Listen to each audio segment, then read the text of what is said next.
Hai teman-teman, selamat datang di episode kali ini. Kali ini kita akan membahas kisah Raja Saul dan penerusnya, Raja Daud. Kisah mereka penuh dengan drama, peperangan, dan intrik politik. Kisah mereka ini terkenal banget loh dalam sejarah Israel. Banyak pelajaran yang bisa kita ambil dari perjalanan hidup mereka. Nah, di antara dua raja hebat ini, ada sosok Isi-Boset, putra Saul, yang kisahnya singkat dan tragis. Meskipun tidak sepopuler ayahnya atau Daud, perannya dalam sejarah Israel sangat penting. Nama Isi-Boset sendiri punya arti orang yang malu. Nama ini mencerminkan banyak hal tentang kehidupannya dan bagaimana dia dipandang oleh orang-orang di sekitarnya. Nggak heran kalau dia jarang diingat dalam sejarah. Namun justru karena itu, kisahnya menjadi lebih menarik untuk kita telusuri. Tapi ceritanya menarik banget loh. Ada banyak hal yang bisa kita pelajari dari kehidupannya yang penuh tantangan. Kita bisa belajar tentang perebutan kekuasaan di zaman Israel kuno. Bagaimana Isi-Boset berusaha mempertahankan tahtanya di tengah-tengah konflik yang berkecamuk. Kita juga bisa melihat gimana rumitnya jadi pemimpin, gimana kesetiaan diuji, dan bahayanya pengkhianatan. Isi-Boset harus menghadapi banyak pengkhianatan dari orang-orang terdekatnya. Yuk, kita telusuri kehidupan dan pemerintahan Isi-Boset supaya kita bisa mengerti situasi politik dan militer di Israel kuno setelah Raja Saul wafat. Dengan memahami kisahnya, kita bisa mendapatkan wawasan yang lebih dalam tentang sejarah Israel dan dinamika kekuasaan pada masa itu. Isi-Boset adalah putra Raja Saul, raja pertama Israel, dari istrinya yang bernama Ahinoam. Sebagai anak dari seorang raja, Isi-Boset tumbuh dalam lingkungan yang penuh dengan kemewahan dan kekuasaan. Kehidupan di istana memberinya akses ke pendidikan terbaik dan pelatihan militer yang ketat. Dia besar di bawah bayang-bayang ayahnya yang terkenal kuat dan jago memimpin Israel menang perang. Raja Saul adalah sosok yang dihormati dan ditakuti, seorang pemimpin yang selalu berada di garis depan pertempuran, menginspirasi pasukannya dengan keberanian dan strategi yang cerdas. Sayangnya, pemerintahan Raja Saul dipenuhi masalah karena emosinya yang labil dan ketidaktaatannya pada Tuhan. Ketidakstabilan emosionalnya seringkali membawa bencana bagi dirinya sendiri dan rakyatnya. Banyak keputusan yang diambilnya didorong oleh rasa takut dan kemarahan, bukan kebijaksanaan. Akhirnya, Raja Saul pun jatuh. Kekalahan di medan perang dan pengkhianatan dari dalam istana membuatnya kehilangan kendali atas kerajaannya. Kematian tragisnya di medan perang menandai akhir dari sebuah era. Kita nggak tahu banyak tentang masa kecil Isi-Boset. Namun sebagai putra raja, dia pasti mengalami masa kecil yang penuh dengan pelajaran tentang politik dan seni berperang. Catatan sejarah lebih banyak membahas tentang pemerintahan Raja Saul yang penuh gejolak, jadi kehidupan pribadi anak-anaknya, termasuk Isi-Boset, jarang diketahui. Sejarah lebih fokus pada pertempuran dan konflik yang terjadi selama masa pemerintahan Saul. Tapi bisa ditebak kalau dia hidup enak dan serba ada, disiapkan untuk jadi raja suatu hari nanti. Kehidupan di istana memberinya segala fasilitas yang diperlukan untuk mempersiapkan dirinya sebagai penerus tahta. Di pertempuran terakhir melawan orang Filistin di Gunung Gilboa, pasukan Israel kalah. Pertempuran ini adalah salah satu yang paling berdarah dalam sejarah Israel, dengan banyak prajurit yang gugur di medan perang. Raja Saul dan beberapa putranya, termasuk Yonatan, kakak Isi-Boset, tewas. Kematian mereka membawa duka yang mendalam bagi seluruh bangsa Israel, menandai berakhirnya pemerintahan Saul dan awal dari masa yang penuh ketidakpastian. Sepeninggal Raja Saul, Israel jadi terpecah belah. Mereka bingung siapa yang pantas jadi raja selanjutnya. Di tengah kekacauan ini muncul seorang jenderal setia bernama Abner. Abner, yang dulu jadi panglima militer Raja Saul, membawa Isi-Boset ke kota Mahanaim dan menobatkannya sebagai Raja Israel. Tapi nggak semua orang setuju dengan Isi-Boset. Di selatan, tepatnya di Yehuda, Daud sudah lebih dulu terkenal dan disukai banyak orang. Waktu Raja Saul masih hidup, Daud segera diambil untuk jadi Raja Israel berikutnya. Akhirnya kerajaan pun terpecah, Isi-Boset memerintah Israel di utara, dan Daud memerintah Yehuda di selatan. Pemerintahan Isi-Boset sangat bergantung pada Abner. Abner punya peran penting dalam memperkuat kekuasaan dan membangun kembali pasukan setelah kekalahan mereka di Gunung Gilboa. Tapi, hubungan Isi-Boset dan Abner juga diwarnai kecurigaan. Abner dikenal ambisius, jadi mungkin saja Isi-Boset merasa terancam.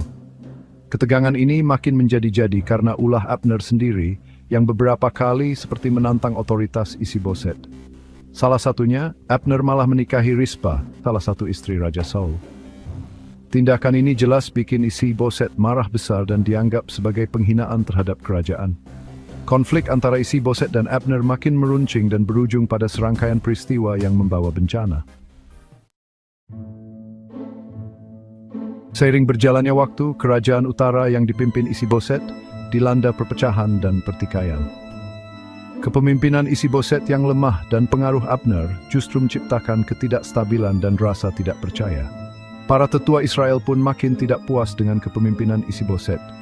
Mereka merasa Isi-Boset tidak punya kekuatan dan tekad untuk menyatukan kerajaan dan menghadapi tantangan dari Daud. Di sisi lain, Daud semakin kokoh di Yehuda. Keberhasilan Daud ini makin menunjukkan kelemahan dan ketidakstabilan pemerintahan Isi-Boset. Ketika konflik antara Isi-Boset dan Abner memuncak, kerajaan utara berada di ambang perang saudara. Perselisihan di antara mereka seperti bom waktu yang siap menghancurkan kerajaan yang dibangun Raja Saul. Puncak konflik antara Isi-Boset dan Abner terjadi ketika Abner yang marah besar karena perselisihan mereka memutuskan untuk membelot ke pihak Daud. Abner menemui Daud dan menawarkan untuk membawa seluruh kerajaan utara. Pembelotan Abner tentu saja menjadi pukulan telak bagi Isi-Boset. Sayangnya, pembelotan Abner tidak berlangsung lama. Setelah bertemu Daud, Abner kembali ke Hebron untuk menyelesaikan proses pemindahan kekuasaan. Di tengah jalan, dia dicegat oleh Yoab, komandan pasukan Daud yang masih dendam padanya. Meskipun Abner sudah bergabung dengan Daud, Yoab tetap membunuhnya untuk membalaskan dendam kematian saudaranya. Kematian Abner menjadi pukulan telak bagi Daud dan titik balik dalam perebutan kekuasaan antara dia dan Isi-Boset. Kabar kematian Abner sampai ke telinga Isi-Boset. Abner, yang merupakan jenderal terkuat dan paling setia, telah menjadi pilar utama kekuatan Isi-Boset. Kehilangan Abner adalah pukulan telak yang mengguncang fondasi kekuasaannya. Dia pun ketakutan dan putus asa. Isi-Boset merasa bahwa tanpa Abner, dia tidak akan mampu mempertahankan tahtanya dari ancaman yang semakin mendekat. Hilangnya jenderal terbaiknya membuat dia tak berdaya. Isi-Boset mulai merasakan bayang-bayang kekalahan dan kehancuran yang semakin nyata. Di tengah kekacauan ini, dua kapten Isi-Boset, Baana dan Rekhab, melihat peluang untuk mendapatkan hati Daud. Mereka menyadari bahwa dengan mengkhianati Isi-Boset, mereka bisa mendapatkan keuntungan besar dan mungkin posisi yang lebih tinggi di bawah pemerintahan Daud. Mereka pun mengkhianati raja mereka sendiri. Dengan hati yang penuh dengan niat jahat, mereka merencanakan tindakan pengkhianatan yang keji. Pada suatu hari ketika Isi-Boset sedang tidur siang di rumahnya, Baana dan Rekhab menyelinap masuk dan membunuhnya. Tindakan ini dilakukan dengan kejam dan tanpa belas kasihan. Mereka membawa kepala Isi-Boset ke Hebron dan mempersembahkannya kepada Daud. Mereka berharap bahwa tindakan ini akan membuat Daud senang dan memberikan mereka penghargaan. Alih-alih senang, Daud justru marah besar atas pengkhianatan mereka. Daud, yang dikenal sebagai pemimpin yang adil dan berpegang pada prinsip-prinsip moral, tidak bisa menerima tindakan keji tersebut.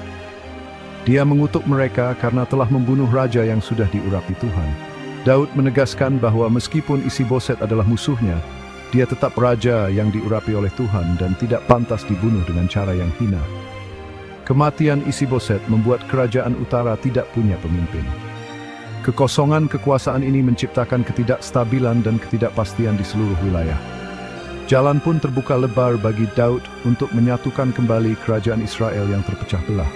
Dengan kebijaksanaan dan kepemimpinannya, Daud berusaha untuk menyatukan kembali rakyatnya dan membangun kerajaan yang kuat dan bersatu. Isi-Boset sering diingat sebagai raja yang lemah, ragu-ragu, dan tidak becus memimpin. Pemerintahannya yang singkat dan tragis selalu dibanding-bandingkan dengan ayahnya dan Daud yang sama-sama hebat. Tapi kisahnya bisa jadi pelajaran berharga tentang pentingnya pemimpin yang kuat, persatuan, dan bahaya perpecahan. Meski gagal, kita harus ingat kalau Isi-Boset adalah produk dari zamannya. Dia mewarisi kerajaan yang sudah terpecah belah, dipenuhi perselisihan internal dan ancaman dari luar. Dia adalah sosok yang tragis, seorang pemimpin yang terpaksa menerima takdir yang tidak bisa dia kendalikan. Meskipun singkat, kisah Isi-Boset memberi kita gambaran tentang situasi politik dan militer Israel kuno saat pergantian kekuasaan dari Saul ke Daud.